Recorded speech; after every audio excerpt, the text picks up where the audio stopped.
This is a Channel 2 News special report. Good afternoon, everyone. I'm James Brown in the Channel 2 Newsroom. A devastating day for this country of the United States. Anchorage Mayor George Wuerch here in Anchorage is about to hold a press conference discussing the latest in the events of the day and the city's reaction to the series of terrorist attacks that struck this country on the East Coast about 4:45 Alaska time this morning. It is being held at Anchorage's Emergency Operations Center in downtown Anchorage.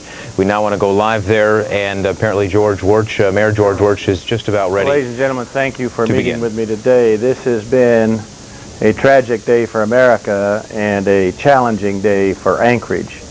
Since 06:20 this morning, the Anchorage Municipal Emergency Operations Center has been in full emergency activation mode, providing services and communication throughout our community and with the state and federal agencies involved in regards to today's tragic events in New York, Washington, D.C., and Pennsylvania. Here in our town, we have about 226 travelers that are stranded, 13 of which are infants. These came off China Airlines and Continental Airlines. The American Red Cross has set up a shelter at the Grace Community Church, at the intersection of, it's at 2511 Century, across from Hanshu Middle School off Lake Otis Parkway. Grace Community Church has been cleared by our Department of Health and Human Services to be activated as an emergency shelter in the event such an event takes place, and their capacity is rated at 2,000 people. We have high confidence that the kitchen service and the facilities there are adequate to deal with today's crisis. Our own Department of Health and Human Services are helping staff that shelter with 40 municipal employees, including public health nurses, sanitation experts, child care professionals, and under the supervision of our municipal medical officer, Dr. Bruce Chandler. Teams are rotating every 6 hours, and that'll be carried on around the clock until this crisis is over. In addition, of course, the Red Cross has mobilized their team of over 25 people, and the volunteers of Grace Community Church are coming forth in good numbers to make these travelers feel at home and as welcome as they can. We've used people mover buses and Anchorage School District buses to transport these stranded travelers from the airport to the shelter, and because many of them speak foreign languages, we've gotten some interpreters, two of whom are Japanese language translators from the Anchorage School District at Sand Lake Elementary, where we have a Japanese language immersion program. The Salvation Army is, of course, providing supplies. Meade Johnson, the supplier of baby food, has stepped in with formula. Our own AT&T Alascom has stepped in with 6 cell phones for the passengers to call their family members, and we continue to respond to any other requests in that area. Let me talk about what to do if you have a concern for an immediate family member that might have been a victim in any one of these circumstances. The American Red Cross does have the capability to do a health and welfare check on your loved ones. These need to be immediate family members, and calling the American Red Cross here in Anchorage will trigger their nationwide system to do everything they can to check on your loved ones. The American Red Cross's phone number is 646-5401. In addition, Morgan Stanley, the biggest single tenant in the World Trade Center, has notified us that they have an emergency contact phone now up and running. It's a toll-free 1-888-883-4391. I'll repeat that. It's 1-888-883-4391 for those of you who have family members that might have been in the World Trade Center.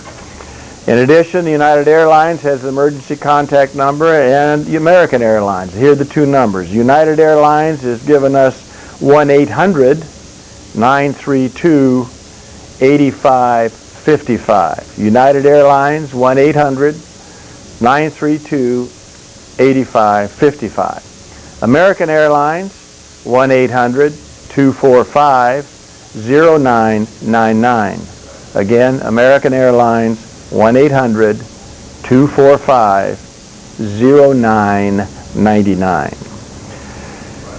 For those of you here in town that might have concern of what's happening in and around Anchorage, our Emergency Operations Center will stay in effect 24 hours a day until this crisis is passed. We think we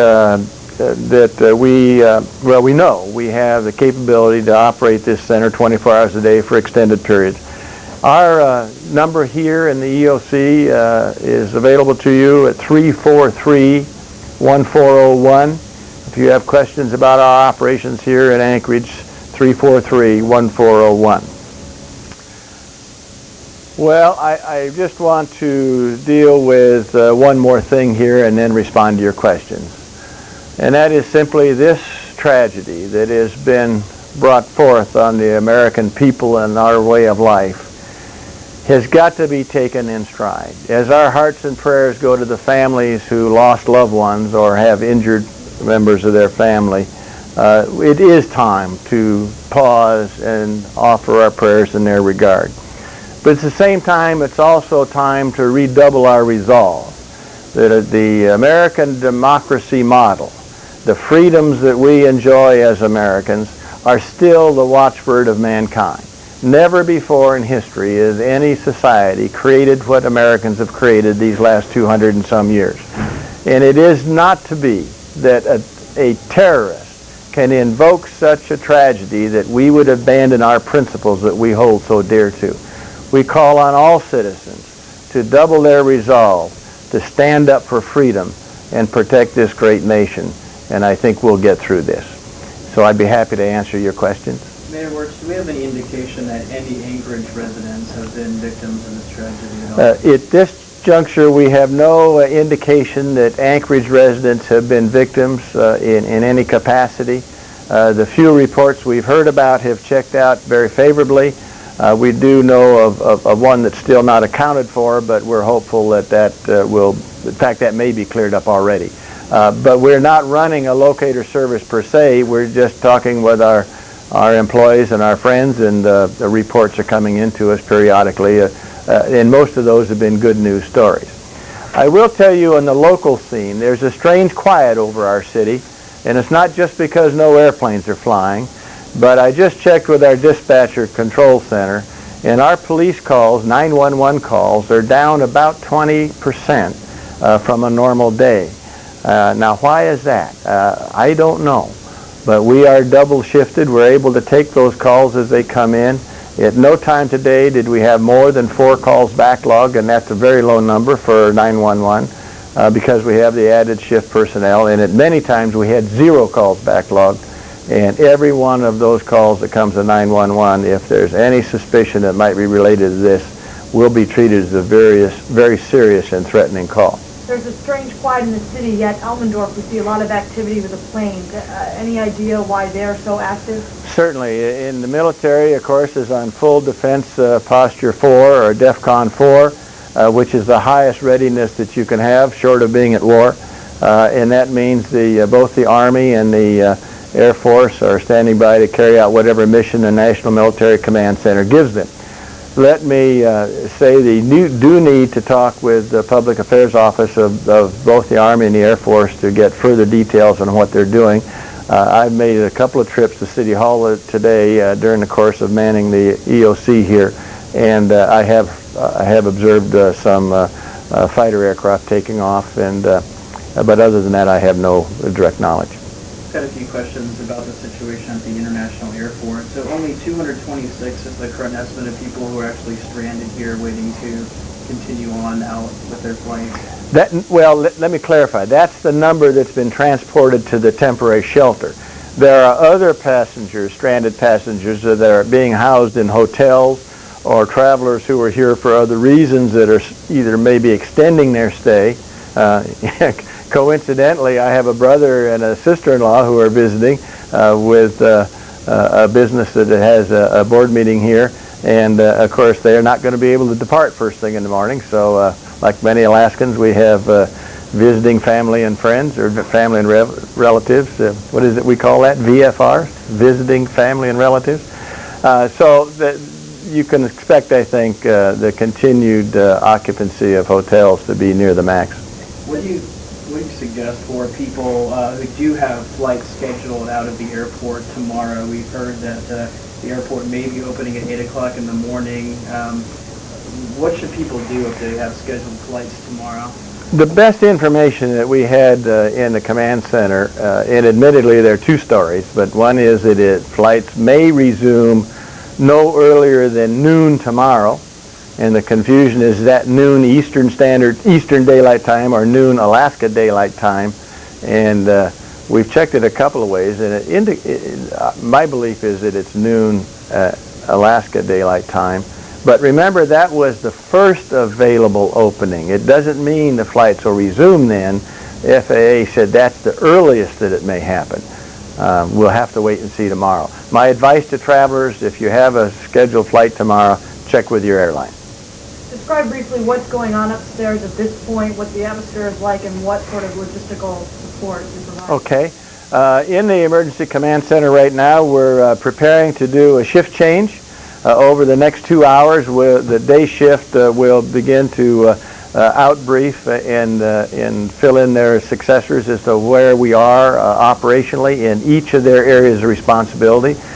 We expect by 6 p.m. tonight that transition will be complete. You may wonder, why does it take 2 hours? Mainly because we've staggered a number of shifts. Some of us have to attend to an assembly meeting. It starts at 5, so we have to leave before 6. And so there's a 2-hour window here where people will be relieved and go on to other things or go home, and the new shift will come in. The EOC will be operating 24 hours a day for the next several days. What's the focus now? I think it's to be prepared to respond to any emergency that may arise. We're concerned that an event is traumatic and as tragic as this one is, with the benefit of today's technical ability to portray those pictures right into the living rooms of our citizens, could destabilize an individual to do something bizarre. We would hope that all of our citizens are particularly vigilant in the next few days, and be as helpful and understanding as you can. If someone is truly traumatized by this, try to get them help.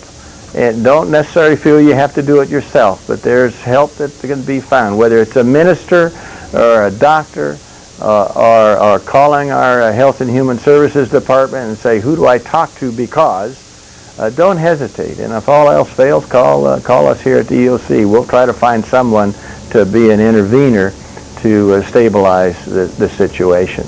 But it is a reality that in tragic circumstances, strange things do happen, and we are prepared and continually reminding ourselves and thinking of what might happen. And I think we've got a pretty good contingency plan. Mayor, is this typical of what's going on around the country in terms of cities, emergency staff, or is there something more? Well, the question is Anchorage response typical? Actually, I would say no. In fact, as I left my office a half hour ago, I checked my email. I had a message from a citizen that said, I've just checked all the city homepages, and Anchorage is the only city to have a status of this incident on their homepage. Now, I don't know how many cities they checked, but it was nice to hear that the public is paying attention and they understand our efforts to keep the public informed on what's happening in Anchorage.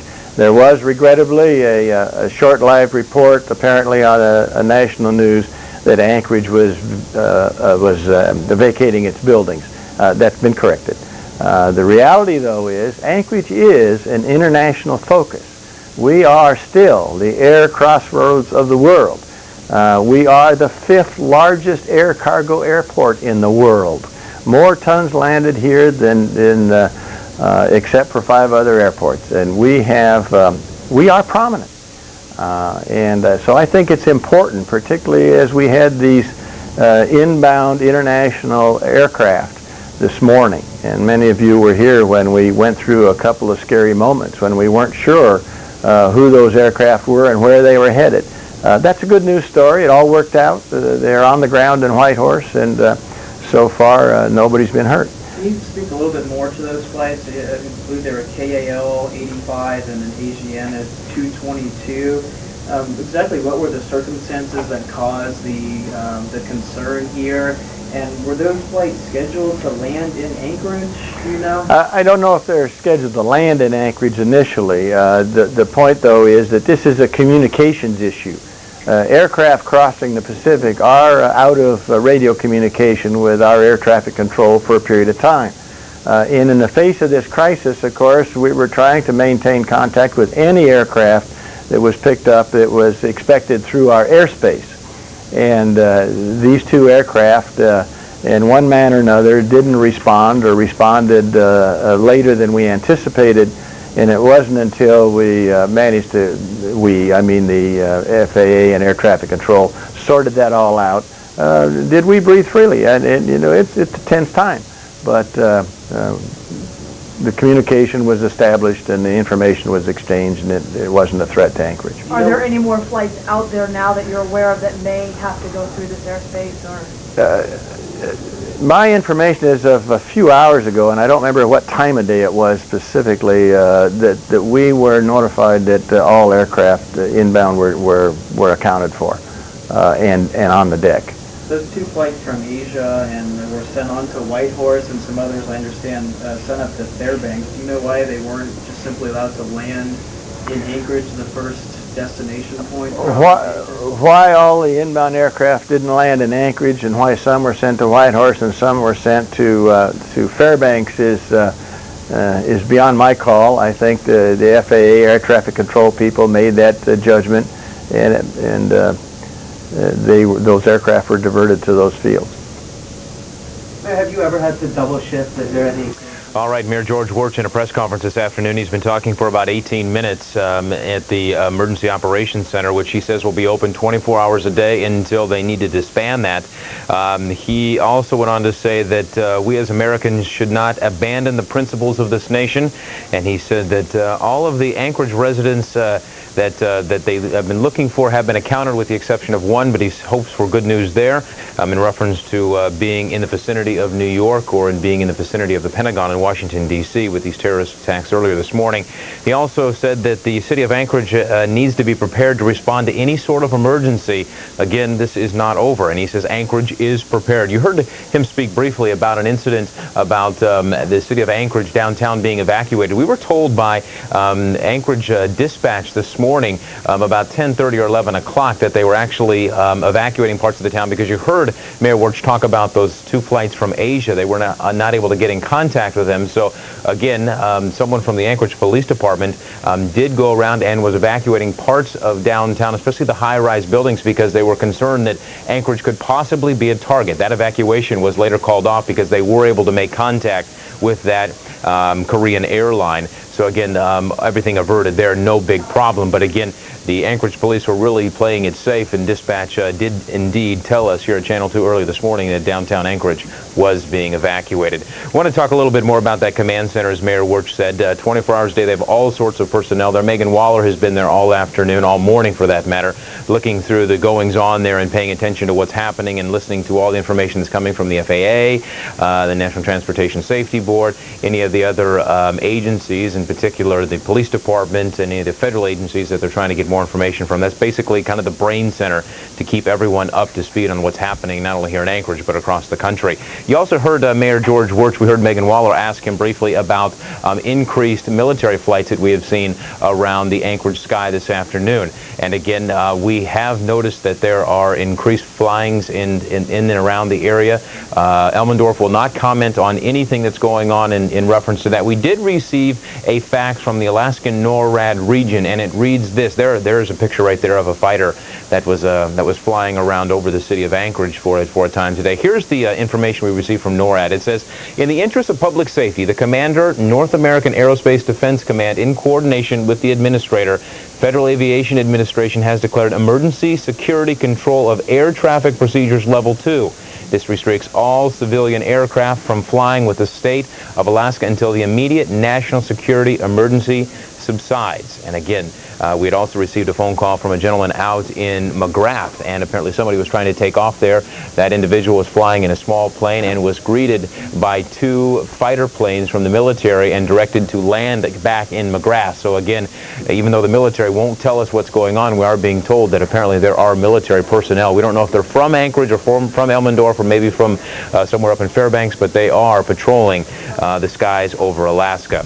I want to go on real quick and talk about the blood bank donation. Again, there are hundreds of people hurt, and we still have yet to hear any sort of rough estimate on the number of people killed in these terrorist attacks this morning. The Blood Bank of Alaska is putting forth a very strong effort to try to get people to donate blood here, and just an unbelievable outpouring of support from the Anchorage community this morning coming in to donate blood. And again, the Blood Bank of Alaska is going to be donating and getting you folks to donate as much as possible. We want you to go on our website at KTUU.com, and you can take a look at where those donation sites are to help, obviously, get the blood, because they say, the Blood Bank of Alaska says they're going to get that blood back to the East Coast just as fast as it possibly can, which is very important, because again, there are triage centers. We were listening to NBC earlier today, a triage center in the back of a school bus or some sort of bus, because there just are so many people hurt and so many people in critical condition. The hospitals in the area around New York City cannot handle of the overflow of the people hurt. Also, we want to give you a little better update on the on where we're going to be covering our news here in the next couple hours. We're going to have a special report coming up at 7 o'clock through 7:30, and that's going to be our local half-hour news program. And then we're going to have a special 1-hour late edition at 10 p.m. And that will be brought to you right here on Channel 2 and NBC. We do want to let you know that apparently President Bush is scheduled to speak here at 4:30. That is about 6 or 7 minutes away. And again, he is going to speak live to the nation. Again, that is just about 6 or 7 minutes away. So what we're going to do is we're going to toss it back to NBC, and we're going to let them continue their coverage for the next 6 or 7 minutes. And then we'll obviously be waiting for the coverage and the discussion that President Bush plans to have. One more side note here, the Anchorage Daily News putting out a special edition this afternoon. The title, Horrifying. And you can see here, very, very unique for the Anchorage Daily News, but talks about what's happened, pictures, devastation, and something that we've heard all afternoon long, that's something that will change not only our community but our country for historical purposes, and something that many people have yet to grasp the reality of what's happened today on the eastern shore of this country. Again, James Brown in the Channel 2 newsroom, and hope you stay with us. President Bush is expected to talk in just about 5 minutes. On behalf of Channel 2 News, we will see you back here when more news warrants.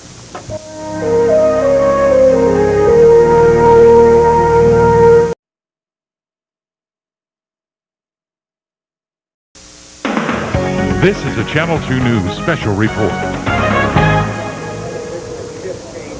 Good afternoon, everyone. I'm James Brown in the Channel 2 newsroom. A very horrifying and saddening day for the United States of America. We've been on the news now for about 10 and a half, 11 hours covering the terrorist attacks in New York City as well as in Washington, D.C. Want to give you a little bit of an update on what's happening here locally. The Anchorage Command Center was actually activated about 6:20 this morning to try and ease the concerns of the folks here in Anchorage. The city, state, and federal agencies are being organized in this facility here. Now, it's the main communication center for all the city's action. It's where officials are deciding what course of action needs to be taken, who needs to go where, logistical decisions, and so forth. The center will be manned 24 hours a day until further notice. That is according to Mayor George Wuerch. We heard from the mayor about an hour ago, and through all of this, he said, you know, we as Americans, we as Alaskans, we cannot abandon our principles of America. And a little earlier today, President Bush said the U.S. freedom was attacked by a faceless coward. And the president spoke just about a half an hour ago and said those people who harbored these sort of terrorists are just as responsible as the terrorists themselves. And a very difficult day for the United States of America. I want to give you folks a little bit of a heads up as to what's happening here militarily. According to what we've been told thus far, which is very, very little information, there is stepped up security and stepped up military personnel as well as actions taking place here at Elmendorf Air Force Base as well as Fort Rich. We noticed this afternoon increased numbers of pilots and military personnel. You're looking at a fighter jet right there patrolling the skies and so forth. The military would not comment whatsoever on what's going on, but there is increased activity. As a matter of fact, NORAD region has said anyone thinking about getting in a private plane, don't even think about it. There are apparently military personnel, military fighter jets flying around the skies over Alaska. We had a report from a gentleman in McGrath. Apparently there was some man who tried to take off in his small plane, and he was surrounded by military planes, and he had to land again in McGrath. So again, that's until further notice. No commercial flights, no flights for people who have their own planes until further notice. We're being told now that again, Stevens International Airport might not be open again until at least 8 a.m. tomorrow morning, and that's probably going to be much later. We're going to obviously work on more on that story, and we're going to have much more throughout the evening. We want to give you a little update on our schedule for our newscast here in the next couple hours. We're going to be providing a special which comes at 7 o'clock. It's going to be a half-an-hour report from 7 to 7:30, and then we're going to have a special 1-hour late edition starting at 10 o'clock. And then in between those times, our network NBC is going to be filling in and bringing you the very latest in information. And of course, we're working on all sorts of angles here. What's happening at Stevens International, what's happening with the military bases, what's happening with all the people who actually had to land in Anchorage and were supposed to go to other parts of the country or the world, and what they're doing tonight. There are 200 to 300 people staying in a church, Grace Community Church, over off of Lake Otis. And many of them cannot speak English, so you can just imagine how horrified they are. But again, this is the very latest from Anchorage at this hour. And again, we will be back and chat with you folks in about another 55 minutes for a 6 o'clock update. And then again, half an hour at 7 o'clock. From all of us here at Channel 2 News, I'm James Brown. We'll now let you head back to NBC News.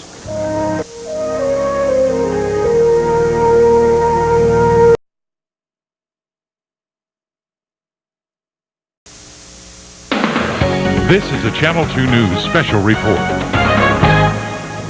Good evening, everyone. I'm James Brown in the Channel 2 newsroom. It's been more than 13 hours since the gruesome terrorist attack at the World Trade Center in New York City, as well as the Pentagon in Washington, D.C. Travel in our country greatly compromised. Airports shut down. Air travel here in Alaska, both commercial and private, grounded.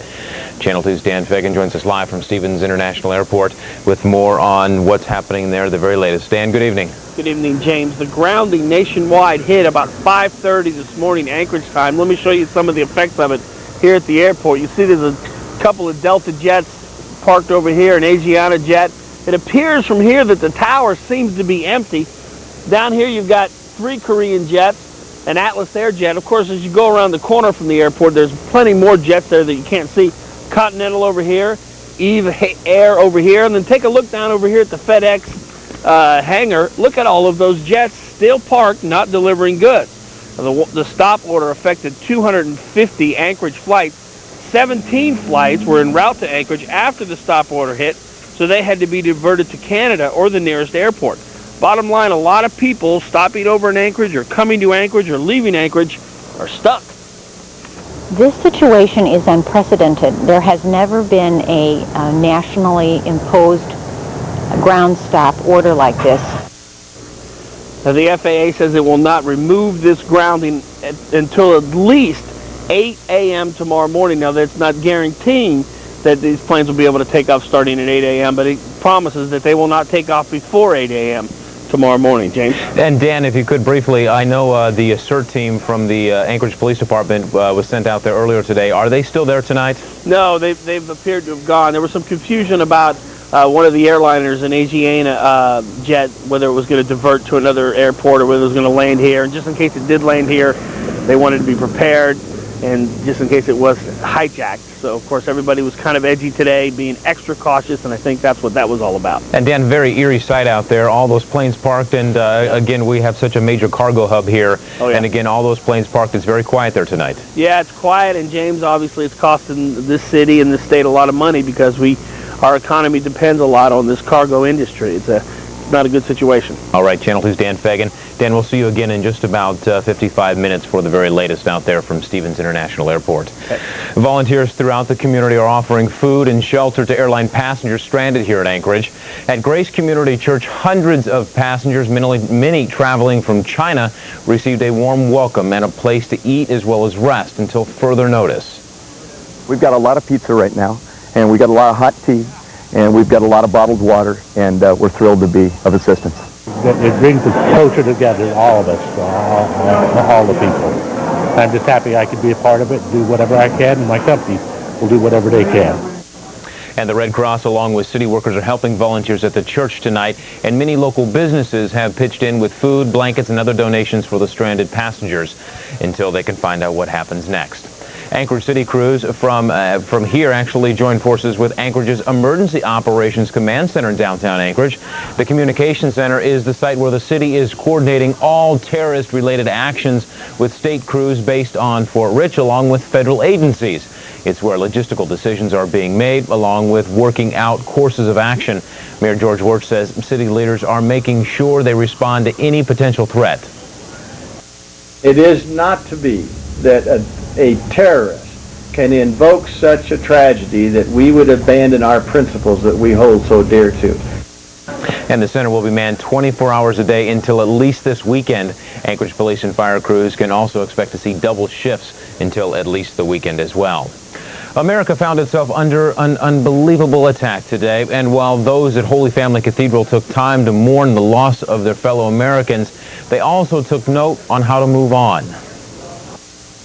What can anyone do but just watch?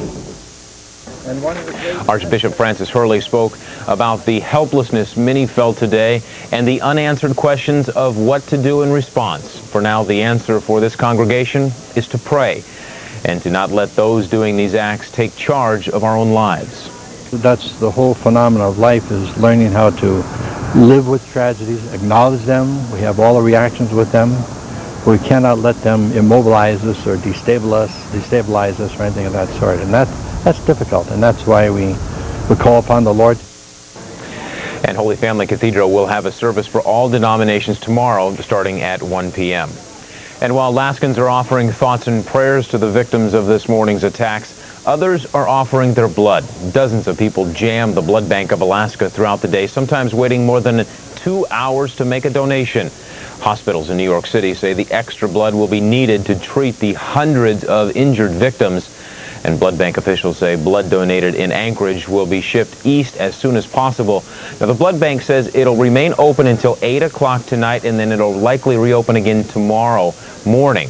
Blood drives are also being scheduled for later this week at various businesses around Anchorage. You can check out those listings and addresses on our website at KTUU.com, and we will make sure and update that information, especially as more news becomes available.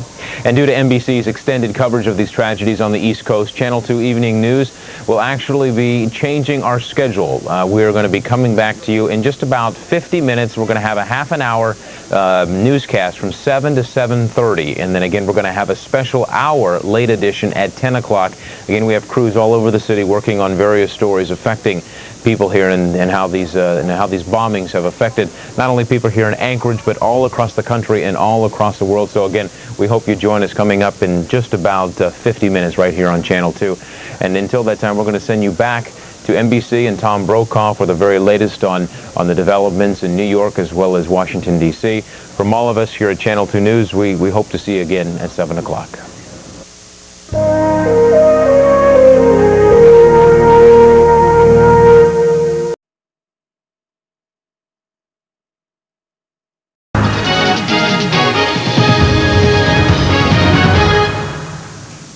Good evening. We will head back to ABC's live coverage in just a few minutes. First, a look back at a day that will go down in history books as the day of the deadliest terrorist attack. Terrorists hijacked 4 commercial U.S. jets and crashed one of them into the Pentagon building in Washington, D.C. 2 jets crashed into the World Trade Center in New York City. The other one ended up crashing in Pennsylvania. The headlines are being printed now to arrive on your doorstep in the morning. A special edition of the Anchorage Daily News today describes the attacks in one word: horrifying. I don't think it's an understatement to say it is something most people thought would never, ever happen in this country. Terrorists attacking 2 buildings considered nerve centers of this country, killing thousands, possibly tens of thousands of unsuspecting victims. ABC's Lisa Sylvester has more on today's devastating attacks. A solemn President Bush returns to the White House, where the flag has been lowered to half-staff. The president, hoping to soothe the nation, promised to go after the people who are responsible. These acts of mass murder were intended to frighten our nation into chaos and retreat. But they have failed. Our country is strong. A great people has been moved to defend a great nation. It's hard to articulate the collective grief and defiance of the nation after so many lives have been lost. It came streaking down and it hit short. It didn't go into the top of the Pentagon. It came like in short, and then everything sprayed up like a fireball sprayed up on the wall. A hijacked American Airlines plane plummets into the west wall of the Pentagon, sending a tremor of fear and panic throughout the Capitol area. Terrified government workers flee as rescue crews attend to an unknown number of injured. The attack against the United States of America today was a vicious, well-coordinated, a massive attack against the United States of America.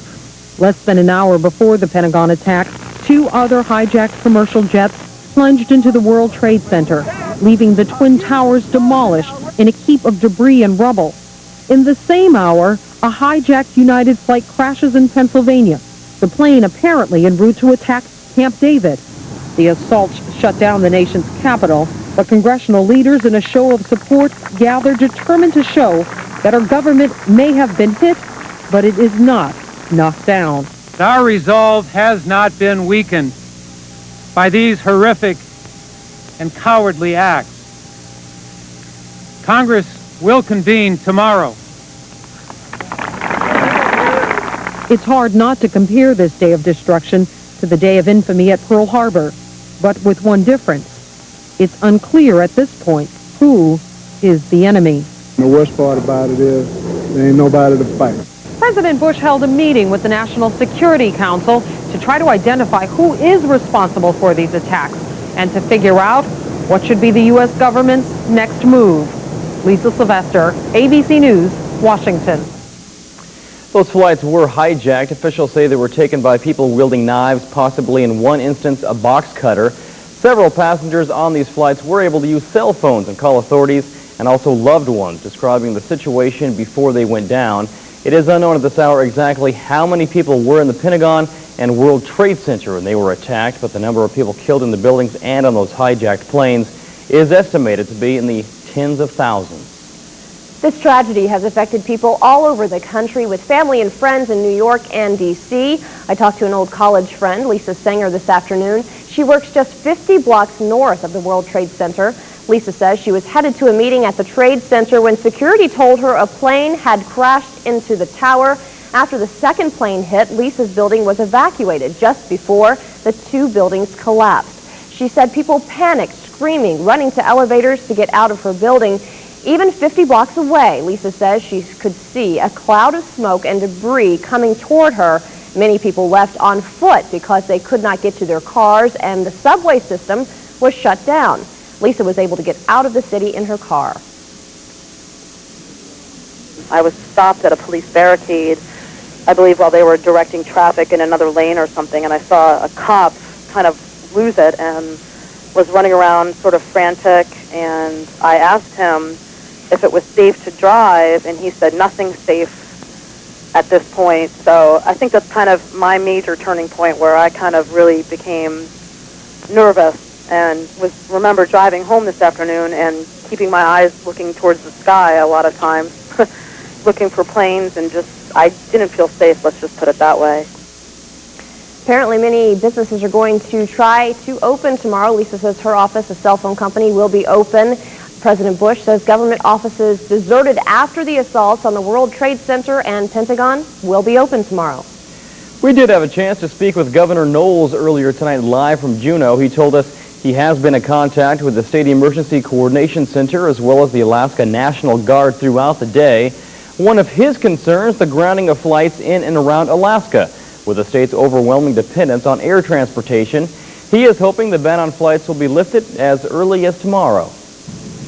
Well, we were able to get from the military command and the FAA an emergency release of aircraft that needed to go either for public safety, law enforcement, military, or emergency services. That was on a case-by-case situation. We have been informed that in all probability that by noon tomorrow that there will be a general lifting, but we're going to have to wait for the final okay for that. One of the governor's daughters works in the area in New York. We understand, fortunately, she is fine. Well, as we mentioned, Knowles was forming the state's level of preparedness long before most of us were even eating breakfast this morning. As we found out, even city leaders were forming their plan of security.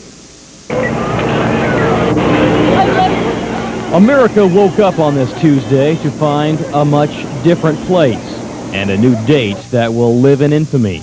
This has got to be one of the worst events that's happened to our nation. 3 hijacked planes slamming into the Pentagon and the Twin Towers of New York's World Trade Center. At 6:20 this morning, Anchorage city leaders activated the Crisis Alert Team. Experts from law enforcement, firefighters, and airport personnel briefing each other on a massive coordinated effort. Thanks to months of practice, Mayor Wuerch says it was like falling into a groove. If you can think of a problem, I think we thought of it before you and we're already there. 20 minutes later, Ted Stevens Anchorage International Airport was closed, stranding more than 700. Merrill Field and Elmendorf placed on full alert. This is going to be an incredibly painful and difficult period for Americans. Reaction also came from the governor's office, speaking with the State Emergency Coordination Center throughout the morning. While mobilizing the state's efforts, he called for Alaska to remember the victims. As we try and understand the magnitude of this tragedy, our first responsibility is, of course, to the victims and the families. Our thoughts and prayers reach out to them. If you'd like information on family members that could have been involved in this attack, you're asked to call this emergency number. It is toll-free 1-888-883-4391. You can also contact United or American Airlines. Well, as we mentioned, we did speak to the governor about the FAA's plan to lift the ban on domestic and international flights. We also spoke to a local FAA spokesperson who confirmed the decision will not be made official until at least tomorrow morning. In a live interview earlier tonight, Joette Storm also told us the attack on the U.S. will cause all airports to have increased security in the future. But I think all airports all around the country will be looking at ways to tighten and improve their security, to do better background checks. And of course, once we have more information about how this particular activity occurred, we'll be able to address those flaws in the security system, if there are any. You might be wondering about a possible refund if you're not able to use a ticket. An industry expert says you are able to get a refund on that ticket due to a rule regarding a disruption, quote, due to government regulation, demand, or requirement. That deal stands even for non-refundable tickets. Planes in Anchorage, Alaska, and all over the country are still grounded this evening, and airspace will continue to be closed until further notice. A Korean Airlines jet and an Asiana jet were both diverted from Anchorage to Whitehorse today. The jets were considered suspicious because communication was lost between the aircraft and the airport. Ted Stevens International Airport has stepped up security in reaction to the terrorist attacks on the East Coast.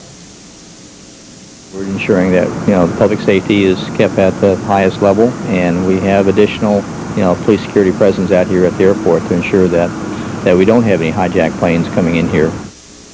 Anchorage turned away 17 airplanes today. One plane was diverted to the Fairbanks Airport. There was a ray of hope in this darkness. Stranded airline passengers on their way to Asian countries found refuge today at a local church in Anchorage. Tracy Kempert has the story. Calls to family and friends, enough diapers for all of Anchorage's babies, and recreation. 226 Japanese, Chinese, and Korean airline passengers stranded in Anchorage. Say we cannot get out. Most of them had no idea until they landed in Anchorage what was happening on the opposite side of the coast, and neither did their loved ones. First he heard it's like 747. He said, So then he then found out it's like American Airlines, United, so he kind of just released. So it's soccer nets and volleyball sets to pass the time. We've got the ability to keep them around here for a few days without any problem. AT&T has donated 6 phone lines for free international calling. All 200-plus people have plenty of food and plenty of things to do. In Anchorage, Tracy Kempert, Alaska Statewide News. Grace Community Christian Church, Baptist Church, still needs donations of food and any baby supplies. You can contact the Red Cross for information. The federal building in Juneau was closed today, but the one in Anchorage was open, only though to those with critical government operations. It will continue to operate this way until officials receive further notice. People going into the building had to be prepared with IDs and explanations as to exactly why they were there. Only a third of the normal amounts of employees were in the building this morning.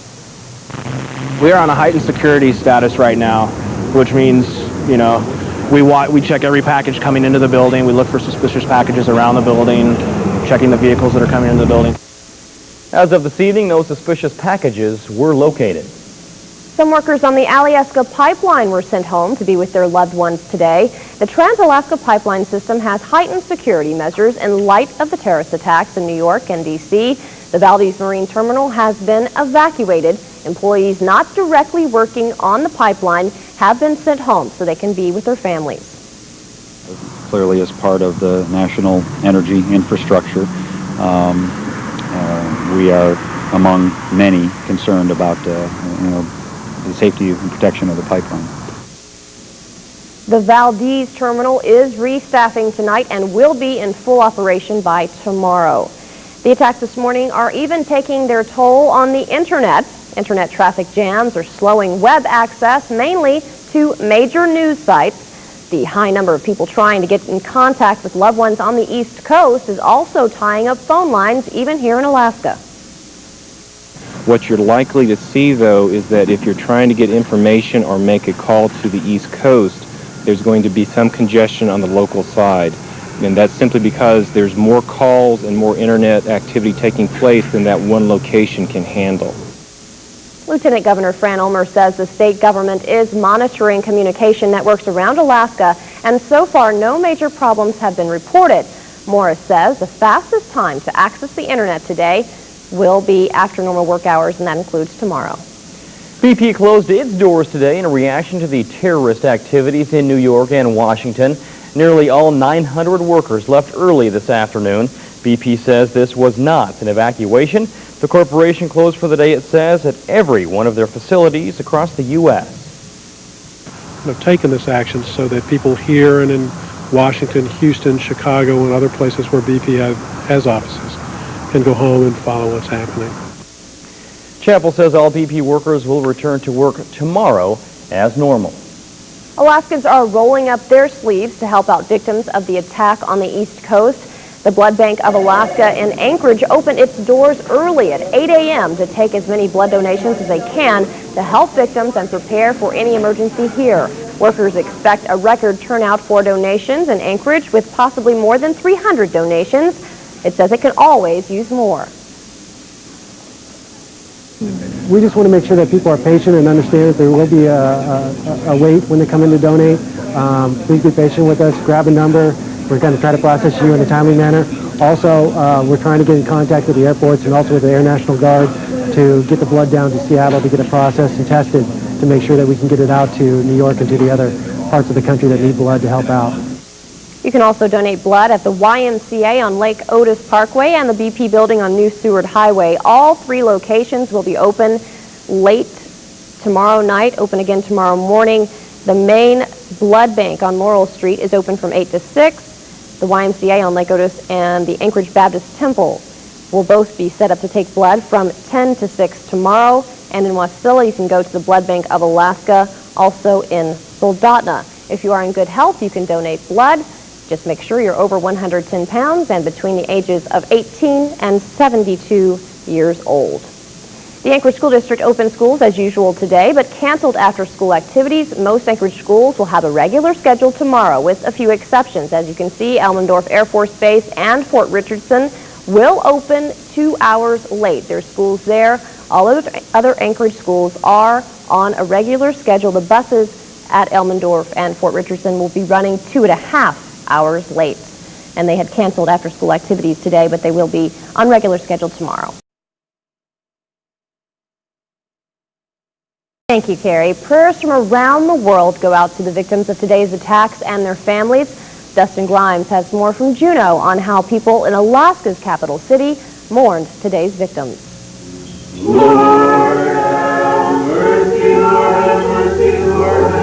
A handful of parishioners at the Juneau Russian Orthodox Church held vigil this afternoon to mourn the victims of the terrorist attack. While many are still in mourning, Governor Tony Knowles held a press conference on what the state plans to do now. Of course, one of the prime areas of security concerns for the state and nationally is the Trans-Alaska Pipeline. Security has been increased all along the pipeline. Knowles also outlined how the state and federal government is dealing with the national shutdown of air traffic, a problem for many communities across Alaska because they don't have road or water routes, cutting those communities off from supplies and emergency access. Standing by are the Coast Guard, National Guard, and other agencies, but here at the Herff A. Saunders Federal Building in downtown Juneau and others across Alaska shut down in case of further terrorist attacks. Only a handful of key employees were called in, and even then, only if they passed security checks. With an ID, I can let you in. But some staff have found other ways. Some employees are working in places like Centennial Hall, holding meetings they usually would have held in their offices in the federal building. Others are working out of their homes today, but in the end, they're still working. Workers say while they may not be able to do anything about what has happened, they do what they can, go to work. I know that there's a lot of things going on the East Coast, and we still got work here in Juneau. We've got deadlines to meet, so I was trying to get things done. You just, you feel obligated to show them that you're not intimidated by them. In Juneau, Dustin Grimes, ABC Alaska Superstation. And as Juneau is going back to work, Anchorage will be back on regular schedules tomorrow, including schools, except for Elmendorf and Fort Richardson. As we said earlier, they will start 2 hours later. We should add that this tragedy unfolding about 17 hours ago. Just now are we receiving some of the answers to this. They are slowly coming in. If you would like more information, if you have loved ones that were possibly on either of these flights, the Trade Center has opened a toll-free line. We gave it to you earlier. We'd like to give it to you again. If you want to reach for a pin, it is a toll-free line, 1-888-883-4391. I'll give you a few more numbers.